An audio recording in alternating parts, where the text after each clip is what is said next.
Hi, we're live with the Northwest Minnesota Arts Council and Sister Denise. We're speaking about the Art and Spirituality exhibit featuring Sister Denise Schoenhardt.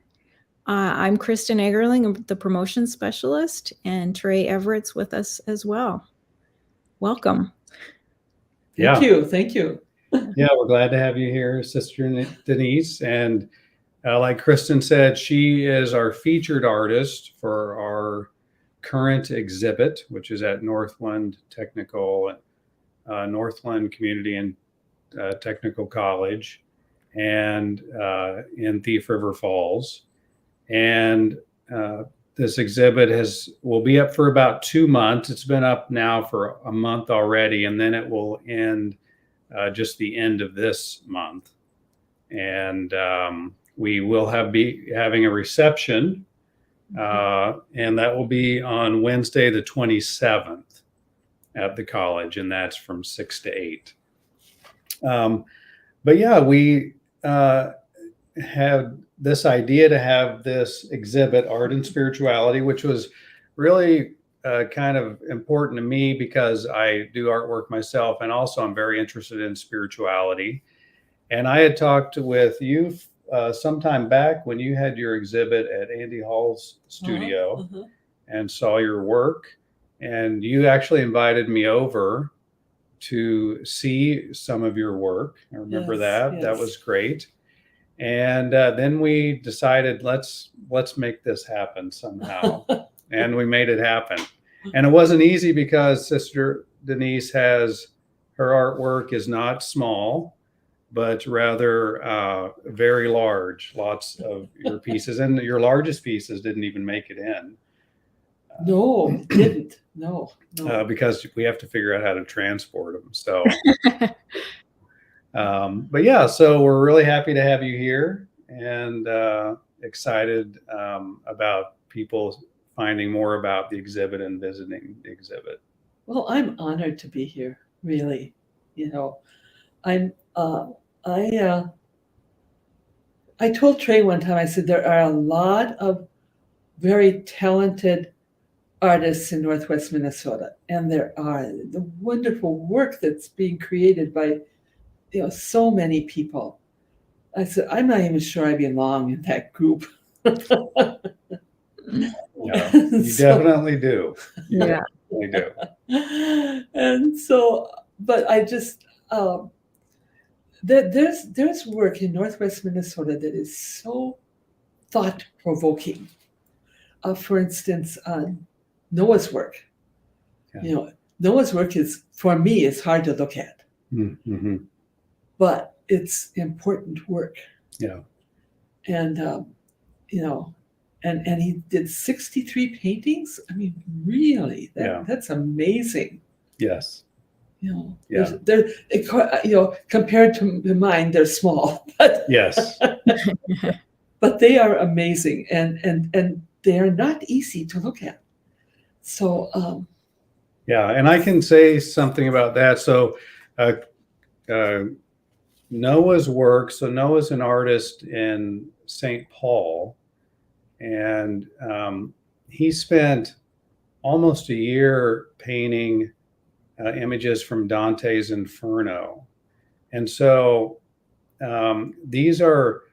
so we have our art and spirituality exhibit. And so you have from angelic looking images, where many people may think of spirituality in that way, to Noah's work, which are the depths of hell.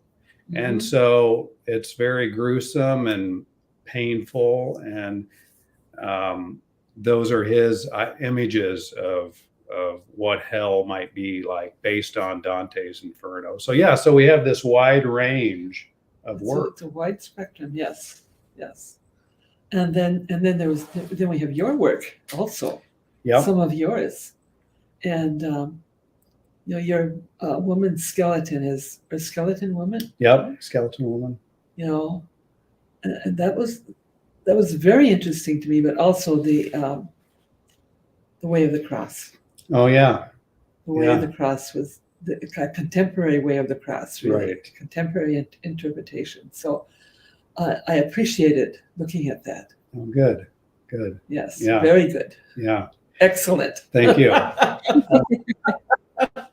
And while we're talking about the different artists, then we also have Gail Osee, who's an artist in Thief River Falls. So she has a few pieces there. A large mandala-like Yes, image on yes. cloth, and she has one of her Buddha images. And then we have your niece. Yes, yes. Can you just tell us a little bit about Elizabeth? Elizabeth Wavra is my niece, and Elizabeth is an untrained artist. I don't even know if she took art in high school. But her paintings are based on her contemplative prayer. Because Elizabeth spent some time with the Benedictine Sisters of Perpetual Adoration in Clyde, Missouri, and they're a contemplative community. And so she learned contemplative prayer. And I don't know how to describe Elizabeth's paintings. They're winsome, maybe, some of them. They are introspective. Mm-hmm. They're there's one image of a young woman standing beside a closed door, and she has her arms folded and she's kind of looking down. And it's that, to me, it evokes the image of Christ knocking on the door. But it's like she's waiting outside that door for it to open.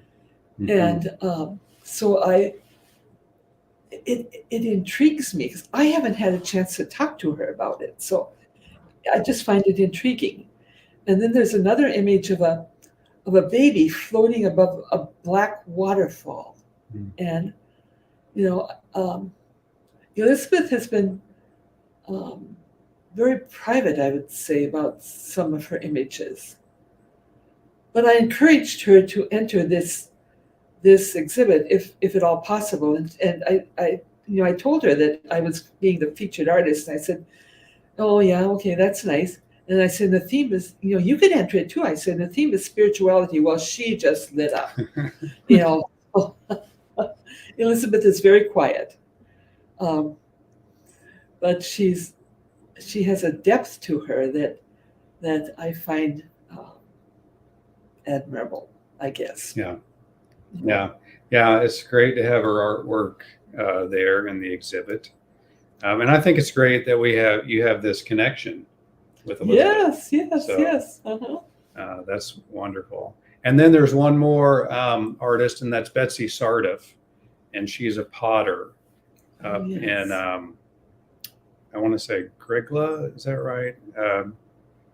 It's one of the G. I know. That's what I was just going to say, one of the G's. But Betsy does amazing ceramic work, and so she has an urn that looks translucent.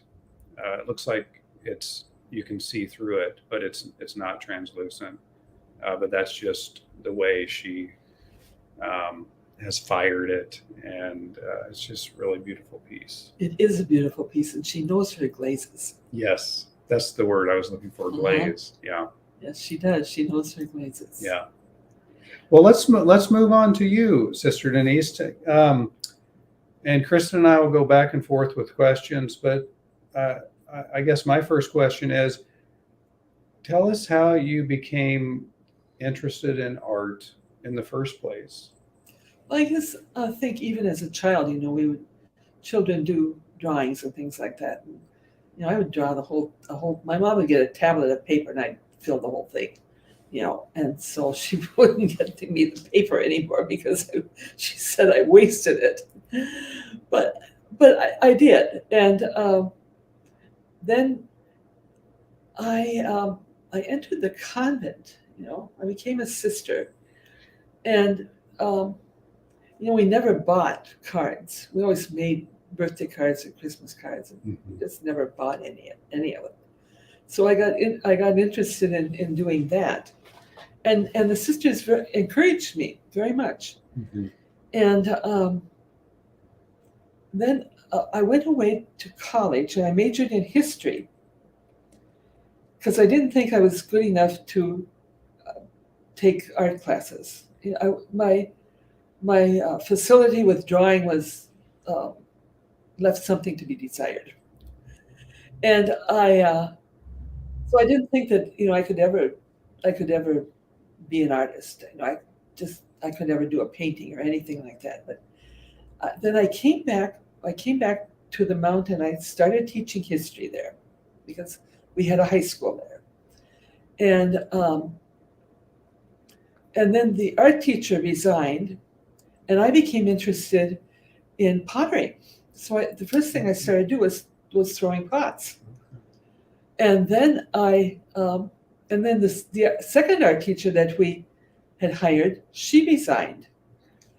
And so they didn't know what they were going to do. And so my principal asked me if I would teach art. So I went away to summer school. I think I'd taken like maybe 2 drawing classes before that. Mhm. I went away to summer school to Morehead State, and I took a printing class, a paint making class, and a design class, 3 classes. I came back with 13 credits. Mhm. And I started teaching art. And I found the book, Betty Edwards' Drawing on the Right Side of the Brain, Oh. and I followed that. And it worked. You know what she said? Worked. So I was really happy about that. And then I picked up the paintbrush, and because I'd had 1 painting class, so I knew how to get started. And I started painting in my free time, and even doing some things to, well, I as a teacher, you do things to demonstrate to the students. And then I went away to summer school for, heaven never knows, a few years. And I went to University of North Dakota, and the first summer there, I took a watercolor class and an independent painting class. That's all I could take. And then I took a photography class then too. And I just became really, I just became more and more involved and more like, this is who I really am. Okay. I started realizing that I was painting from inside me. And then I had the opportunity, then after the Mount St. Benedict High School closed, I started teaching at Sacred Heart, and I had the opportunity then to take night classes. And my best painting teacher was a graduate student there at UND. Absolutely. And he taught me about color. And it became so that I felt like I had to paint. I had to do something to make art. And while I was teaching at Sacred Heart, I went to evening classes every year, all the time. And then I had permission to study. I received my Bachelor of Fine Arts degree. And then I had permission to study for my Master of Fine Arts degree. And then I was able to go to school full time. And the teachers that I had at UND really were encouraging to me.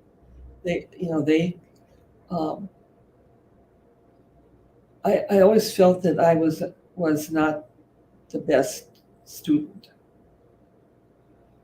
But when I had my Master of Fine Arts degree show, one of the teachers said to me, "You are the best artist we've had in about 10 years."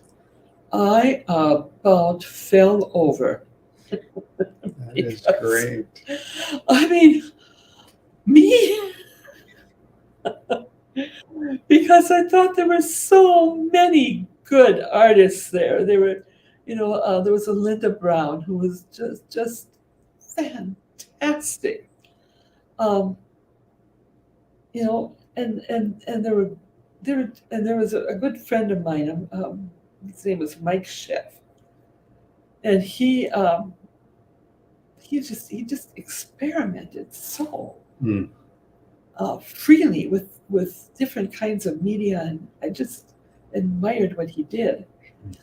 And so for somebody to say you're the best artist we've had in about 10 years, that was, I can't believe that. That's awesome. So but what happened then was I received my Master of Fine Arts degree, and then I came home to Crookston, to the Mount, and our prioress asked me if I would do development. Oh my God. Ay, ay, ay. Well, they knew that I had abilities in doing layouts for magazines and things like that. And I had some ability with writing, a little, not much, a little. So for 28 years, that's what I did. And I had said right from the time I was a young sister, the last thing I wanted to do, I did not want to raise money, but I did it because I love the sisters. And I was willing to put aside what I really wanted to do because of my regard for the sisters. Now, while I was development director, I did things like make watercolor cards and things like that. That was just like, it was like little stuff. And but by the way, even when I was in graduate school, my paintings were large. I mean, they were larger than what I even have. Even the biggest one. Okay. They were like 6 feet by 9 feet, at least. Wow. And there's one of my friends has 7 of those paintings. She built a wall for the last painting that she received. She built a wall for it, and that one was, I think it's 6 feet by 8 feet. Wow. It's a big one. Yeah. So she must like them. I've never been to her house, but it must be like wallpaper. I can't imagine. I think I met her. I think. Yes, you did. When I went and looked at some of your work, she was admiring one, and I think decided I've got to have this one too, or something like that. Yeah. So she has a lot of them. And so then when I had the opportunity then, when this studio area opened up for me, I grabbed it. And it took me a while to get back into creating work that I thought came up to the quality that I had done previously. And so I have a number of failures. And they're probably not failures, but they were growth pieces. And then I think the work that I've created recently is fairly good. And my images are, I call them expressive landscapes. They are like red trees, and like the last 2 that I did was the whole one of them, the whole like 3/4 of the painting is just red. It's like red maple, just red. And people are attracted to it. And then I did a companion piece to it that is yellows and oranges. And I grew up east of Mahnomen and among the trees and the hills and the lakes. And I thought that the whole world was like that. And then I moved to Crookston, with the flat land. I've learned, though, to appreciate the beauty of this flat land.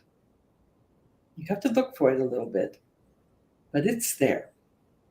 It's there in the gold of the grain fields, and the green of the soybeans, and the sugar beets next to it, and it's that patchwork kind of, and all through my life, my dad had a great respect for the land.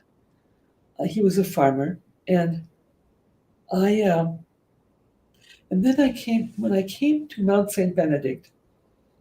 The whole Benedictine tradition is of respect for God's creation. We had our large gardens, and Sister Benigna, I remember, she would say things like, if you break a branch off of a plant, it's a wound, just as if it's a wound to your body. She had that kind of respect, and it came to me that God is in the creation. God not only created, but God is in creation, and God. I don't know how to explain it, but God. Catholics talk about original sin.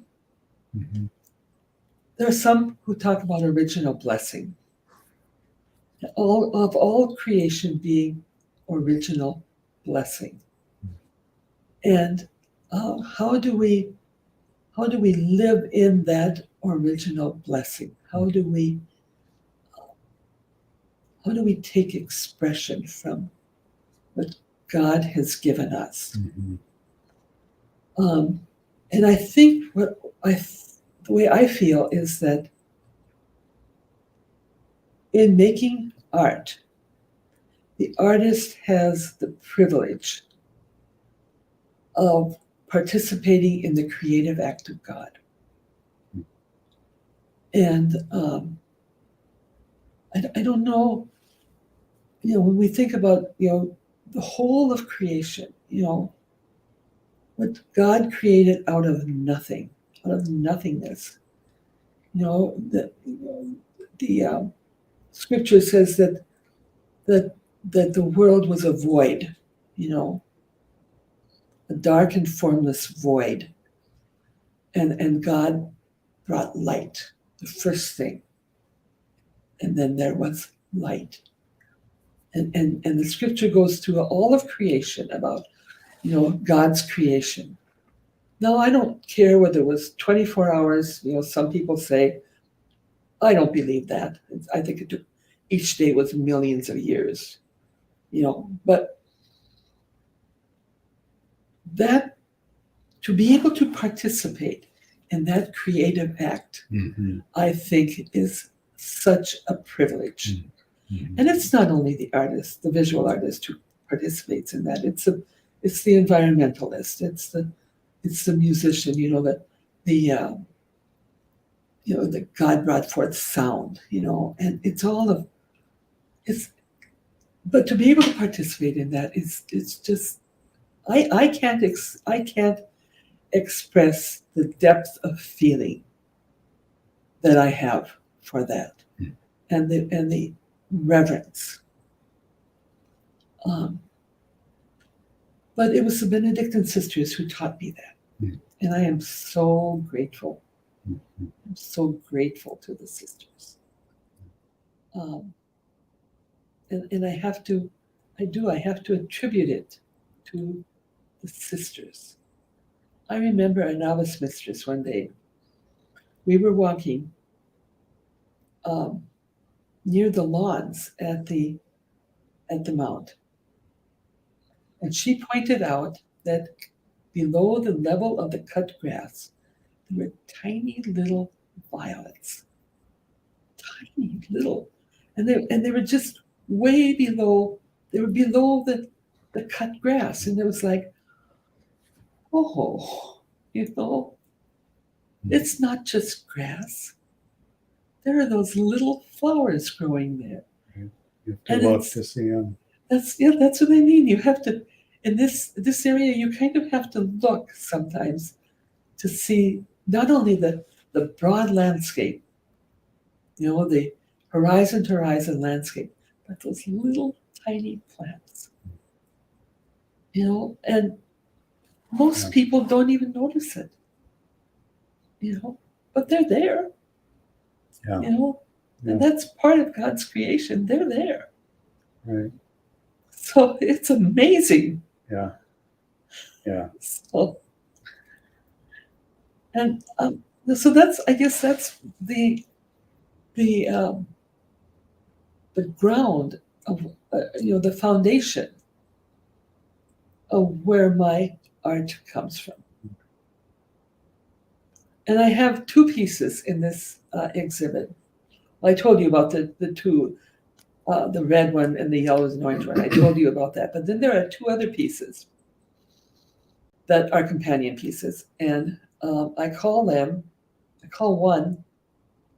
post-apocalyptic tree because it's just a red ground with a multicolored sky and one black stick. And then the companion piece is similar to it, but it's called post-apocalyptic forest.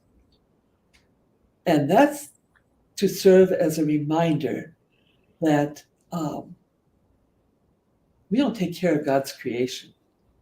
This is what we're going to have. Mm-hmm. We're going to have this stark, lifeless landscape. And, so it doesn't look like there's spirituality in that, but there is. Oh, yeah. There is, because God gave us creation to take care of it. And, and the scripture tells us that. Mm-hmm. And so that's, and we're, if we don't do something soon, that's what we're going to have. Yeah. So that's,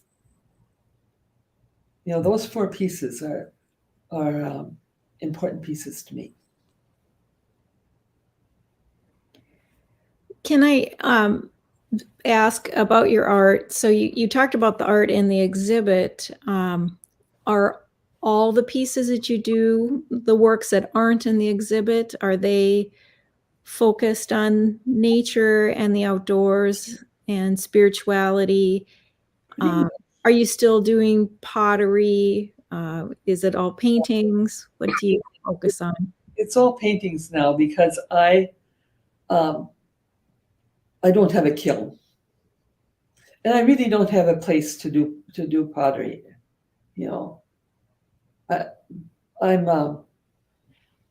I'm hoping I can continue. I don't know. We don't know what's going to happen with the. I'm hoping to be able to keep the studio. But if I can't, even if I can't, I will continue to make art. I may not be doing oil painting. I may be doing watercolor, but I will continue making art. There's no question about that in my mind. But who knows what the future will bring. God lives in the future. At one point in my life, I had cancer, and my mantra then was, God is good. God is very good. God is always good. And no matter what happens, that's what it will be.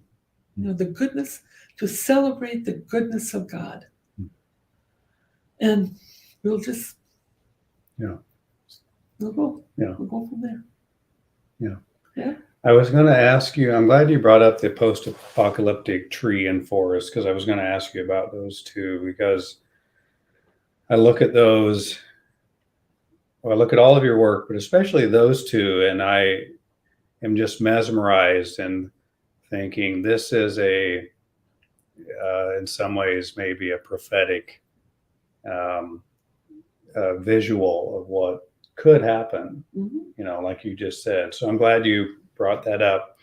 And I wanted to ask more of a practical question. What's your process? So I'm really curious.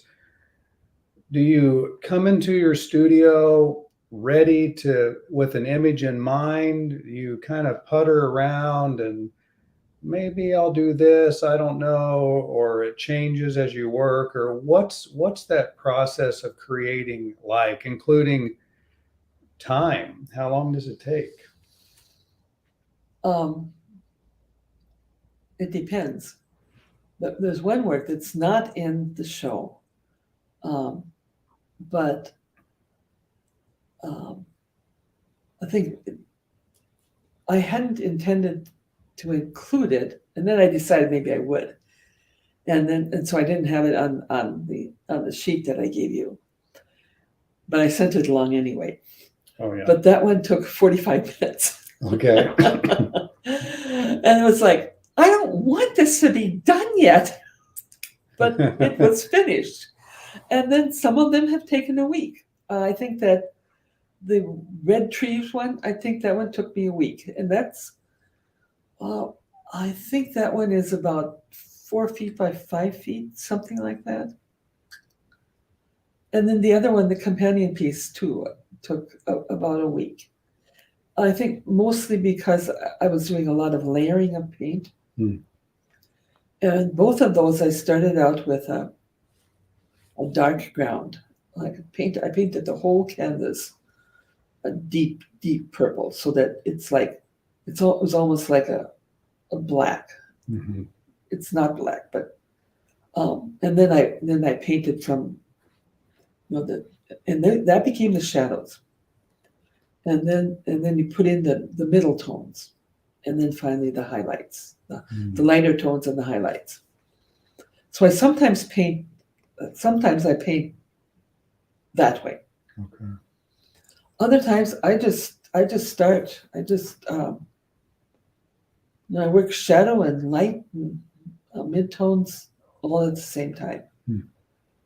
So I can do it. I can paint in several, different processes. As far as where the images come from, I go online and I look at a lot of things online, and then I might, like the red trees. I had a photo of trees that were. I used the concept. I never, I'm no good at copying, so I would never do that. And besides, that's dishonest. I just wouldn't do it. But you can take concepts from different images. So I look at a lot of images before I start. Okay. Yeah. Okay. And then I combine things, and I think, oh, I like that palette. So I might use the palette, but and it always comes out something different than what I started with. Yeah, sure. You have to pay attention. You have to listen. That's why I say you have to listen to the painting, because the painting will tell you what you need to do. Okay. Yeah. So you have to. It's a cooperation. Mm-hmm. Yeah. Saint Benedict starts his rule with the word "listen." It's listen, my child, to the words of your master. And then he goes on and listen with the ear of your heart. And I think that's what I bring to the painting, is listening with the ear of my heart. So that's the Benedictine spirituality comes in there. Right. I can't separate it. Right. Yeah. I can't. It's just part of you. It's part of me. Yes. Yes. And I it's part of me. That's all I can say. Do you make custom pieces or do commissions, accept commissions from folks? I would consider it. Yes, I would consider it. Don't ask me to do things though that are, I don't want to use the word fussy, but super detailed. Other artists do that better than I do. So, but I don't have to do large paintings. I can do smaller paintings. One of my teachers at UND said, "Oh, that Sister Denise could never do a small painting again." Don't ever say something like that to me. And I get it. It's true. He took his words back. So, yeah. How is art in your mind? How is art important to society? Oh my. Art, I think, helps us to be human. And all of the arts do that. Okay. Yeah. The performing arts, the visual arts, whether you do dance or theater or music, or they teach us what it means to be human. And especially in a technological society, I think. Mm-hmm. They touch at what is what's in our hearts together. It doesn't matter to me if I'm looking at a piece of Japanese art or African art. I love African art. It's so powerful. Latin art, it touches a part that is malleable and life-giving and life-protecting. I think that's what art does for us. It's I don't know how to really put it in words, but Right. it's that connection we have as human beings, and it reaches all around the globe. Mhm. Top to bottom, east to west. It reaches out and touches our hearts. And so it touches our hearts, and then what in your mind is then what happens? What would be the outcome? It helps to create community, Okay. I think. Yeah. And the more community we can create in this world, the better the world is for it. The more we can respect each other and regard each other. And the lady from Thief River Falls with the Buddha image, that we can reach out across. For instance, I'm Catholic. We can reach out across the world and respect what the followers of Buddha think and feel and appreciate Mhm. and experience. Or any other culture. And I think, I have two friends who are Muslim, and the respect that they have for the world, it's a way that we can reach out and we can say, look, we don't need to be fighting each other. We don't need to kill each other. We Right. don't need to perpetrate violence on each other. Mhm. We can reach out in friendship and brotherhood and sisterhood, and we can help to create the kind of world that God wants us to have. Mm.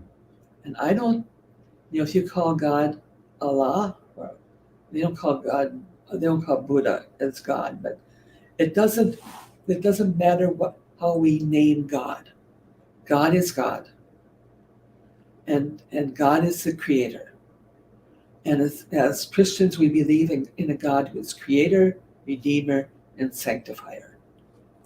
Because God has revealed himself to us in that way, But other people experience God in other ways, but they are still experiencing God. Mm. There's a story of an old Muslim man who was making his way to the Hajj. And he lay down, he became tired, he lay down and he slept. And the pilgrims were going to Mecca. Well, he happened to lay down, so his feet were pointing towards Mecca. And he got scolded for it. And he said, "How shall I lay down?" He said, where shall I lay where God is not? And I think we as Christians can accept that too.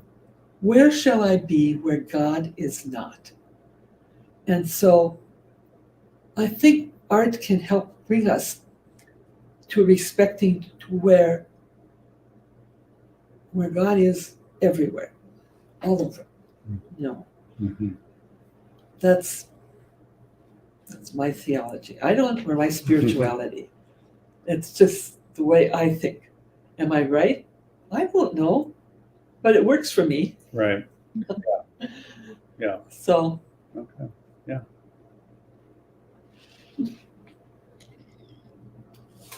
Do you have a favorite time of the day when you like to paint, create your art? Mostly late afternoon. And I don't know why, but that's late afternoon and evening. And I think when I was in graduate school, the art department would be dead during the day. But after supper, it came alive. Hmm. I mean, everybody was there. And we were painting, doing printmaking, pottery, sculptures, all kinds of art. And we were there was an interchange, there was an excitement, there was a, Right. We were critiquing each other's work, and we were appreciating what every one of us did, and saying, well, have you ever thought about this? And they, sometimes they hadn't, sometimes they hadn't. Sometimes I had thought about something, and sometimes I hadn't. Okay. So we learned from each other, and we encouraged each other, and we had fun. It was fun. So I think I learned to make art, like late afternoon and into the night. And I'm a night owl anyway, so. Okay. Yeah, so you had it was like a collaboration. Oh, this it was, yes. artistic community, and It was, yes. you can not Yes. only interact, but I would imagine feel the energy. Oh, there was all kinds of energy. Yeah. Oh, yes. Oh, yes. Do you have, are there certain artists over the years that have inspired you, that you've looked at their work or their life and they've been just this sort of beacon for you? Oh my, there are so many. Well, of course, there's the classical works, the Greek gods and goddesses, that just wonderful works. But then we get into the early Christian work, and it was like the bodies were distorted, like large heads, small bodies, that kind of thing. Mm-hmm. That expressed a faith, and so, and then there are artists who are are when you talk about the Renaissance, the Italian Renaissance. I mean, I love Michelangelo's Sistine Chapel, especially since they've renovated. They restored it because the colors are wonderful. And I love his final sculptures, his final pietas. They are so evocative of redemption, death and redemption. And then I guess I was in Philadelphia for a while, and we went to the museum there. Everybody saying, "Well, I love the Impressionists." And I was thinking, I like the Impressionists too, but I love some other things too. There are the Fauves, and I just skipped by. He did a painting of his wife who's got a green stripe down her face. I can't think. It's right on the tip of my tongue, but anyway, and the Fauves' color, their color, just sizzled for me. And then we got into the another group of artists that I really love are the German Expressionists, and Emil Nolde and Kirchner and Klimt. Klimt was Austrian, but there's that whole. They weren't exactly a group. There's Der Blaue Reiter and Die Brücke were two groups. I think we could classify them all as German Expressionists. They concentrated on, or a lot of them concentrated on city life and the vagaries and the difficulties of city life. Katie Kollwitz is another one.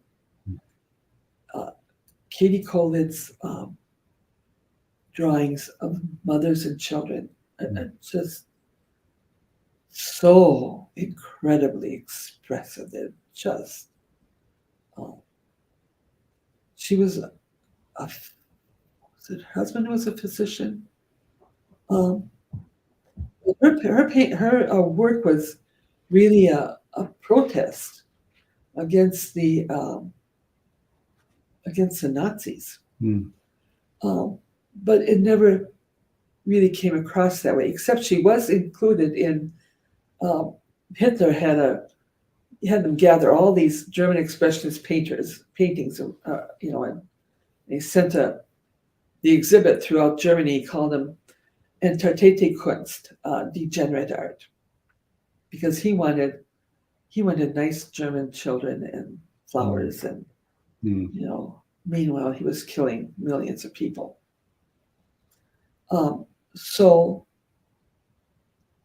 there are many artists that I've looked at that have meant something to me.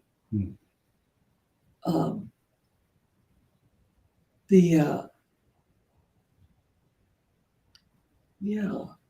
then some of the abstract expressionists like Hoffman and Helen Frankenthaler, and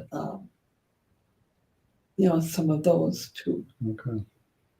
I tend more toward the expressionistic side of art rather than the linear, the more realistic, like the pop artists like Jasper Johns or Andy Warhol. Okay. It's not that I don't appreciate their art. I do. I do appreciate it. But for me, it's more toward the other side. Okay. Very good. how do you define success as an artist? Is it personal? Are you there yet? No, I'm not. Yeah, my paintings don't sell very, very well because they're too big. But I love making them. Um, other than this one person who has these huge, 7 huge paintings. But they, I don't know. I think that success as an artist is in the quality of the work. For me. And you know what? I will continue creating regardless. If people want to buy them, they can buy them. If they don't want to buy them, they don't have to. Mm-hmm. But I will continue to create. And maybe I will have works that my family will want, Mm-hmm. or my friends will want, or, you know. Yeah. I like that. I like that definition, success being in the quality.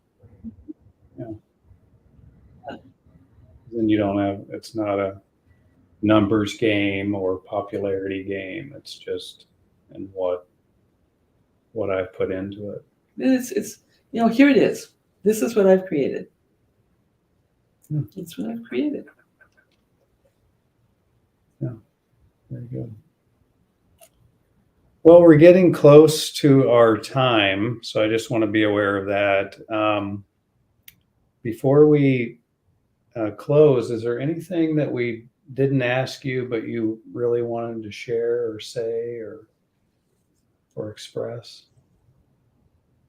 I just, I think I've already expressed that the gratitude and the debt that I owe to the Sisters of St. Benedict for encouraging me and educating me. And